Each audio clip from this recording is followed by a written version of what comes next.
बिस्मिल्लाहिर्रहमानिर्रहीम। अस्सलाम वालेकुम dear viewers, welcome back to technology अब तलहा। तो आज हम डिस्कस करने लगे हैं what is the difference between trees and graphs. Okay, so firstly एक बात तो हमें ये समझनी चाहिए कि tree is a special kind of graph actually.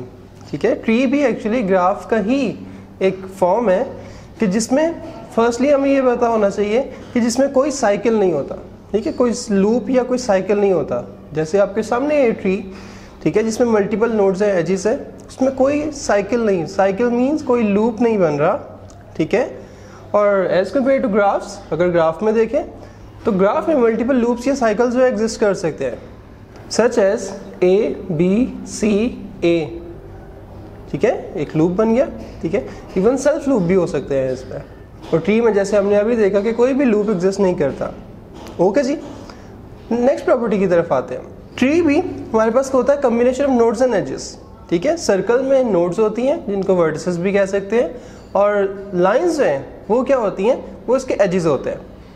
Similarly graph में भी हमारे पास नंबर ऑफ नोड्स होती हैं और एजेस होते हैं। ओके, नेक्स्ट प्रॉपर्टी की तरफ आते हैं कि ट्री की जब हम बात करते हैं तो इसमें अगर हम पाथ की बात करें किसी एक नोड से दूसरी नोड तक जाने के लिए, सपोज मैंने A से D तक जाना है। ठीक है, A से D तक जाने के लिए सिंपली सिंगल पाथ एग्जिस्ट कर रहा होता है, सच एज ABD। ओके, और कोई इसके अलावा कोई पाथ एग्जिस्ट नहीं कर रहा। As compared to graphs, graph में किसी एक नोड से दूसरी नोड तक जाने के लिए मल्टीपल पाथ्स एग्जिस्ट कर रहे होते हैं, सच एज अब अगर मैंने A से D तक ही जाना है, ओके, तो मेरे पास मल्टीपल वेज है। एक वे तो ये है कि A से B, B से D, ओके, एक ये पाथ हो गया। एक पाथ मेरे पास ये है A से C, C से B, B से D, ओके, ये भी पाथ है। इसी तरीके से मल्टीपल पाथ एग्जिस्ट कर रहे हैं A से D तक, यानी किसी एक नोड से किसी दूसरी नोड तक पहुंचने के लिए। ट्री में पेरेंट चाइल्ड रिलेशनशिप्स बन रहे होते हैं। Parent child relationships mean such as जैसे A का चाइल्ड है B और C, B के चाइल्ड हैं D एंड E, ओके, और पेरेंट चाइल्ड रिलेशनशिप्स बन रहे होते हैं। As compared to graphs, graphs में अगर चेक करें तो ग्राफ में कोई पेरेंट चाइल्ड रिलेशनशिप्स नहीं बन रहे होते। ठीक है, और ये हम ऐसे ही डिफ्रेंशिएट कर सकते हैं इससे नेक्स्ट प्रॉपर्टी की तरफ, दैट इज अगर हम स्पेशल नोड की बात करें, दैट इज रूट नोड, जो किसमें होती है, ट्री में। जो सबसे टॉप वाली नोड होती है which have no parent, that called the root node. Okay, और जिनके फर्दर कोई चाइल्ड नहीं होते वो लीव नोड्स होती हैं। और सिमिलरली अगर हम इसमें बात करें ग्राफ्स में, ग्राफ में हमारे पास कोई स्पेशल नोड नहीं होती जिसको हम कह सकेंगे that is the root node.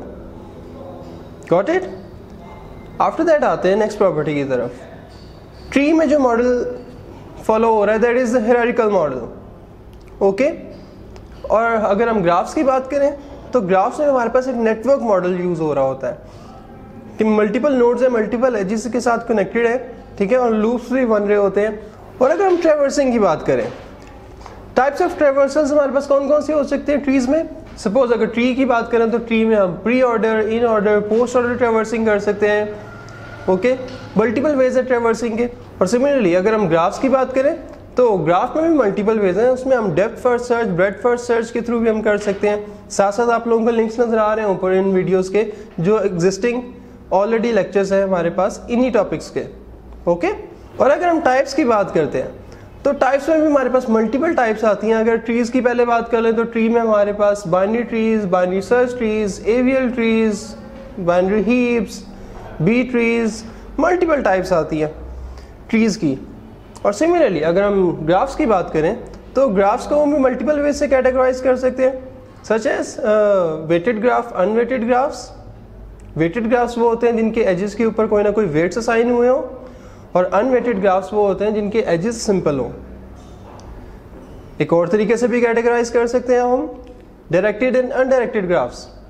Directed और अनडायरेक्टेड, सपोज ये आपके पास अनडायरेक्टेड ग्राफ है, मीन्स सिंपल लाइंस जहाँ पे यूज हो रही हो वो अनडायरेक्टेड ग्राफ्स होते हैं, और लाइंस की बजाय अगर यूज हो रहे हो तो वो ग्राफ हमारे पास डायरेक्टेड ग्राफ्स होते हैं। Now let's talk about their complexities. अगर कम्प्लेक्सिटीज की बात करें तो ट्रीज की कम्प्लेक्सिटीज कम होती हैं, ठीक है, एज कंपेयर टू ग्राफ्स। एक रीज़न तो इसकी ये है सिंपली कि ट्रीज़ में हमारे पास क्योंकि मल्टीपल लूप्स नहीं होते, ठीक है, सेल्फ लूप्स भी नहीं होते इवन के, तो उनकी कम्प्लेक्सिटीज़ कम होती हैं जब भी हमने इनमें सर्चिंग सॉर्टिंग वगैरह टेक्निक्स मल्टीपल अप्लाई करनी होती हैं। या अगर ग्राफ्स की बात करें तो क्योंकि उसमें हमारे पास एजेस बहुत ज़्यादा होते हैं एज़ कम्पेयर टू ट्रीज़, और इवन लूप्स भी बन रहे होते हैं, तो उनमें कम्प्लेक्सिटीज़ जो ज़्यादा होती हैं जब हम उन पर कोई ऑपरेशन परफॉर्म करवाते हैं। और जहाँ तक बात है नंबर ऑफ़ एजेस की, अब नंबर ऑफ़ एजेस देखते हैं हम ट्रीज़ में और ग्राफ्स में। ट्रीज़ में हमेशा हमारे पास number of edges n-1 exist कर रहे होते हैं। n-1 मीन्स n अगर हमारे पास नंबर ऑफ़ नोड्स हैं तो इस केस में सपोज नंबर ऑफ़ नोड्स कितनी है हमारे पास 7 है, 7 - 1 करें दैट इज 6, तो 6 नंबर ऑफ़ एजेस होंगे हमारे पास इस ट्री में। और वाकई देख लें क्या नंबर ऑफ़ एजेस इस ट्री में हमारे पास 6 है। ओके, तो n-1 n हमारे पास नंबर ऑफ़ नोड्स और -1 अगर कर दें तो उतने नंबर ऑफ़ एजेस होते हैं एज कम्पेयर टू ग्राफ्स। अगर ग्राफ्स की बात करें तो ग्राफ में नंबर ऑफ़ एजेस जो हैं वो हमारे पास कंसिस्टेंट नहीं होते। ओके, वो कम भी हो सकते हैं, ज़्यादा भी हो सकते हैं, depending upon the situation, depending upon the types of graphs. और एक और तरीके से भी हम कैटेगराइज करते हैं ग्राफ्स को, कुछ होते हैं ग्राफ्स स्पार्स और कुछ होते हैं डेंस ग्राफ्स। स्पार्स ग्राफ्स वो होते हैं जिनमें नंबर ऑफ़ एजेस जो है बहुत कम हो, ओके, और डेंस ग्राफ वो होते हैं जिसमें नंबर ऑफ़ एजेस बहुत ज़्यादा हो।